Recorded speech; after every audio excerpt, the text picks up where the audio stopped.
Hi and welcome to this video. This is another Banished video that I'm doing, and actually this is on one of the achievements that I actually really struggled with. And if you're like me, you like to go and do these games and do all the achievements.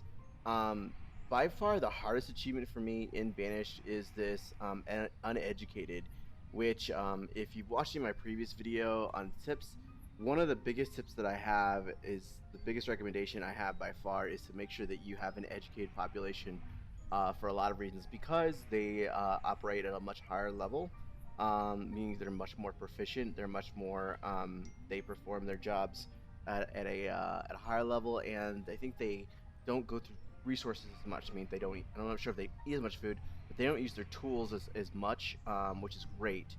Um, and that was key to one of the reasons why I kept on failing, to put it nicely. The first problem is that I kept on running out of food, which is easily solved by just building up farms and a good food supply. The second biggest thing, and that I've really saw that a lot of people had this issue, is the fact that people run out of tools. See, when you run out of tools and you're uneducated, your workers probably, the average citizen probably has a 100% efficiency rate, and so if you're uneducated, you're probably down in the 60s. If you don't have proper tools, you're probably down in the 50%, if not lower, probably like 30%. So you're significantly stifling your productivity, efficiency, everything. So you're really working behind the eight ball to try to make it to 300 citizens. Um, so it's a really hard achievement to get. And I did do some reading up on some forums, and a lot of people said this is probably one of the hardest ones to get, other than Mountain Man. I don't know, Mountain Man wasn't really hard for me. But anyway, back to this achievement. So it gets right to it because I hate when people just talk and talk and talk on videos. The really key to this achievement is firewood. Now let me explain. Like, this is where I started off, and I'll put in the description the node for this map because this is actually a very favorable map. So I started off right here, put down naturally the boarding house, and then built out the homes and whatnot, and then the first farms, and then got some production as far as chickens, cattle, and sheep, naturally. And then did pretty much the standard, got some mines and quarries and etc. etc. Built it out. The biggest thing though, the biggest thing by far is this section right here.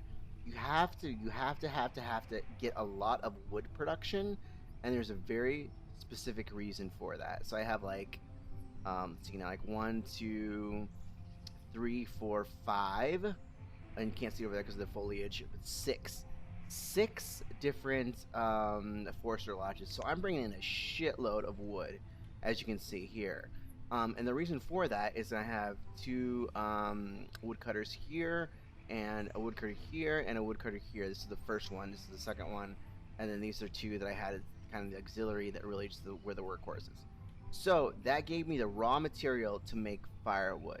Now, why firewood? Now, if you do some a little bit of research on the data of Banished, which is really hard to find, you'll find that firewood is actually a very important commodity. It's really weird because logs, I guess you're just turning them into firewood, which is, whether it's through, a milling or just a firewood, chopping them up. Here they're just chopping them up, but they actually have a very high sell rate. So what I would do is I would put around 700 firewood in each one of these trading posts. And you want to get 2 trading posts because you'll have double, and I'll explain this later in a second. You have double the amount of traders come through. If you just have one, you're going to have one trader at a time. Now, you're not going to have 2 right off the bat, but you're going to have one, and then you want to get the second one probably a little bit later in the game. But the reason for that is because you want to trade this for tools.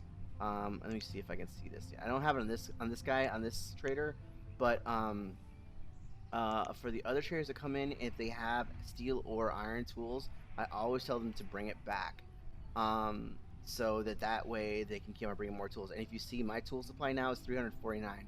That's fucking bananas. Usually my tools, when I'm not doing this strategy, was like always sub 100, like right around 50. And see, the thing is that the key to this achievement is that you hit the 300 level mark. Now you can see I just barely hit that. and actually it's stressing me out. Like I didn't have this at all until I hit 300.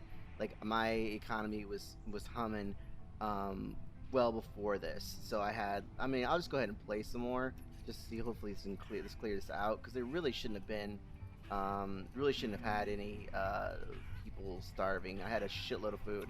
I was bringing in like 10,000 food a season, but they pretty much chewed through that. Again, but get back to the main point. I just produced a ton of wood, and then I would turn that wood into firewood, and then always have 700. I started off with like 400, but then I brought up to 700 firewood in each one of these trading posts. And every single time a trader came through that had steel tools or iron tools, I trade for them, because there's no way in hell I would be able to keep up with that production. Because one, I didn't have the iron for it, but two, um, the lack be having not having educated population, they didn't make the tools fast enough. It didn't. I had some maps where I had four blacksmiths, and they were working at full, full steam, and they still didn't have. I didn't have enough iron for them, first of all, but secondly, they just didn't work fast enough, and so I was just getting my ass kicked. So there's no way, no way, no way. So the key is don't even worry about. I mean, you can. I have two blacksmiths right here and one here, just to kind of get the map going. But when I got to around 150 population, it's kind of where the bellwether is for me. That I would not have enough, um, could not have enough resources to keep up with demand for a growing population of that size. So I just purely went to trading, and I had like at one time I had like 500 some tools. It was bananas. So you can definitely win with this strategy. It takes a little bit of time as far as just getting up to 300 population, but other than that, it's very straightforward. And again, I really had food. This is really weird. Just right now, it's just starting to say food shortage.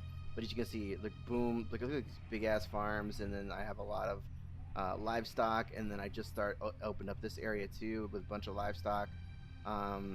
So I mean, it's right on the precipice of being a little bit um, unattainable. But as you can see, I already hit it. I'll show you right now the achievement: uneducated, reach population 300 without building schools. The only one I don't have is the 10-year one. I'm gonna get that soon because I have another map that's saved. But that's really it, guys. I mean, I tried so many different strategies because I don't like necessarily just reading right away like what the what the strategy is to do. I like to play around with it, and Banished is a great game for that because you can really experiment. It's almost like a modeling type of academic modeling type of game, which I really enjoy. But it just got too much for me. I was spending way too much time on it, like literally weeks trying to figure this out. Not like constantly playing, but just like a couple hours a day or something, and it just wasn't working. I think it's really cool how they really stress that your educated population is so much more equipped to handle resource um, production than an uneducated workforce. So yeah, that's really it. It just make sure you got wood, get some solid woodcutteries, and trade them out. Trade that wood out for tools. You should never be without tools. Then after that, all you got to have to worry then is really about your food production, and that's really it. I mean, everything else is kind of like icing. I have churches and hospitals and tailors and stuff like that. Because I just had a lot of extra resources. But that's really about it. And I built this little bridge here because this house couldn't get back there. I'm such a sucker. That's really it, guys. I really hope this video helped. Again, just worry about getting your wood population up to get trading from. So that's it, guys. I'm gonna end the video here. If you have any questions, feel free to leave them in the comments. I really appreciate you guys watching the video. Hope this helped out, and if not, just let me know, and I'll be more than happy to answer any questions you have. All right, take it easy, guys.